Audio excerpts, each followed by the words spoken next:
So I was watching Willie D, and he's saying that Malcolm Tanner should not have publicly spoke about on these cayenne pepper, spoke about putting an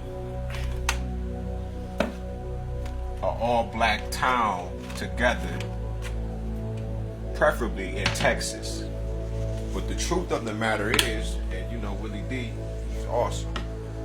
It's one of the channels I watch. Alright, I follow the brother.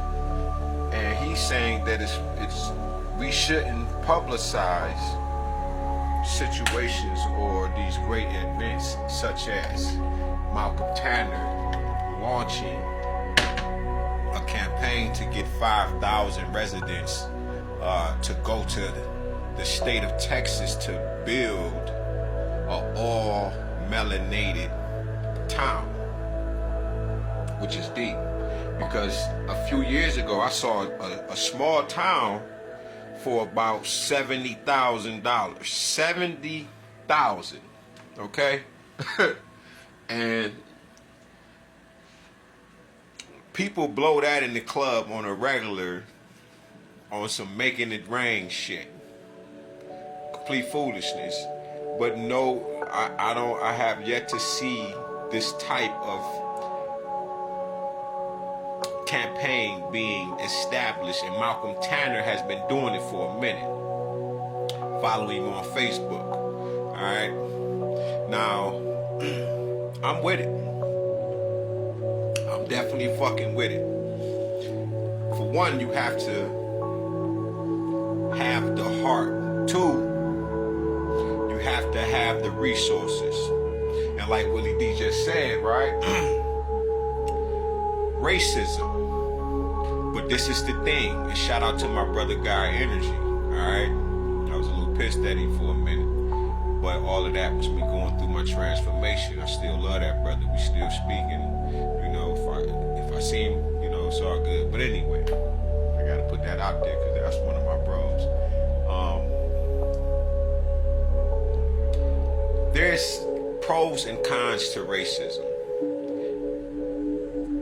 The pros would be such as dealing with white supremacy.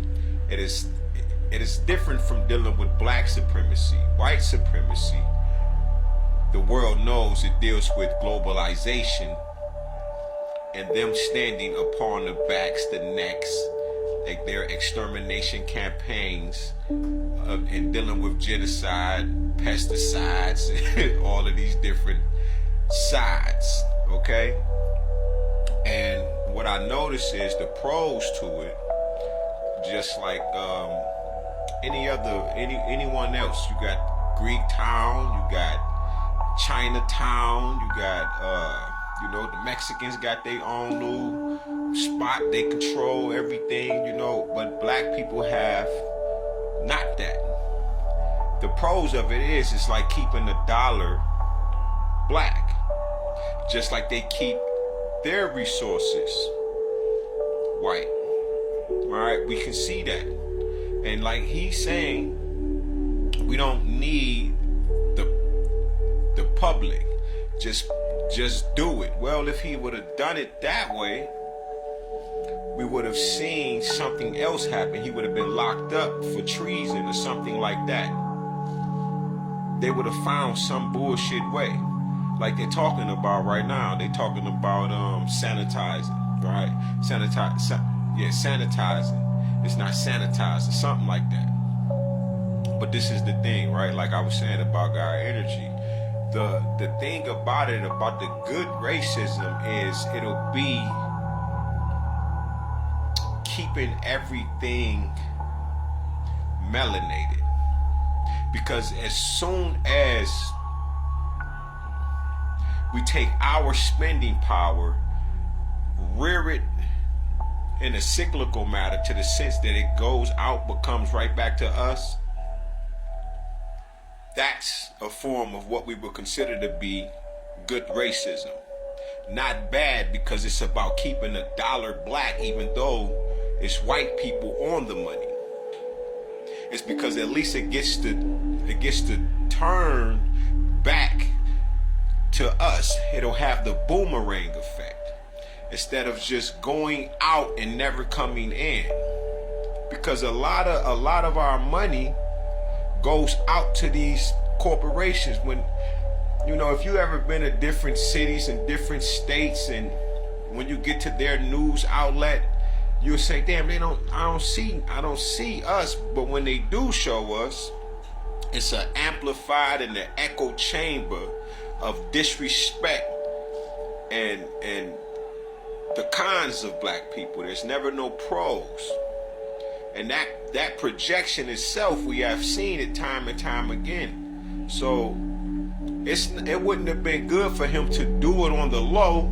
It's because he would have paid for it dearly. Doing it this way and going head up with the goddamn beast, he's able to really, because this is a different type of beast. We got all kinds of white folk, but again, you got the allies. Those are the ones who we want to deal with. We don't want to deal with no white folk that's on that evil, diabolical, you know, type of time to where they're still on some stupid shit. As you can see from the videos, they've been getting fucked up. They need to sit the fuck down. Okay? But anyway, him not voicing it and keeping it under wraps, we have seen them knock people down all over again, time and time. And like he just spoke about the glass ceiling. Me and Guy Energy, we used to speak about these kinds of things all the time, and we were running Bigo for a long time until the women came in, and I had the personal experience, because of my attitude is a little different. So somebody would hit me on the back end and say, you know, they having a meeting about destroying the brothers on Bigo. And when God Energy name came up, I hadn't already then lost my shit, and I done went into these different panels, and they say, yeah, you know, y'all, they having and this was from a homosexual ally. They say, hey, you know what, SMG, you know, they it's 5 panels right now, and they're talking about you, and the point was to take down the black power structure that was running this social media outlet over here. Because we wasn't doing it like Sonetta. We wasn't doing no debates. And that's exactly what ended up happening. A particular type of female came in, a few of them, a few witches at that. And they jumped on the one witch, and she came and told me everything. It's because I'm always open arms with everyone. I'm not hiding shit. It's nothing to hide.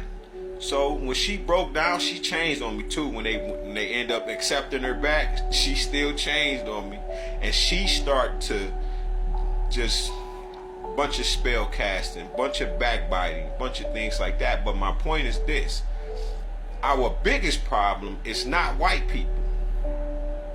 It's the separation that leads to more separation. We don't understand racism. See, it works for everybody else. It's because that racism is standing on the necks of black people. But that ain't what we doing.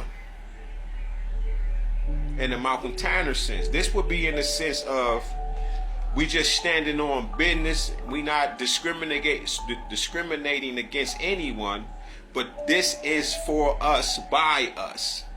That's what that's about. Not the same shit as it would appear like these sundown towns. It's going to be hard for America to convince the rest of America, either side of America, about this 42 million, that everywhere we go, we continuously see the heinous crimes that are dealt and done to us as a people, whether it's our children, someone my age and older. It does not matter. America has an extensive history of this. Okay? Now, it's also to the point where we need some type of hate crime laws that will protect black people.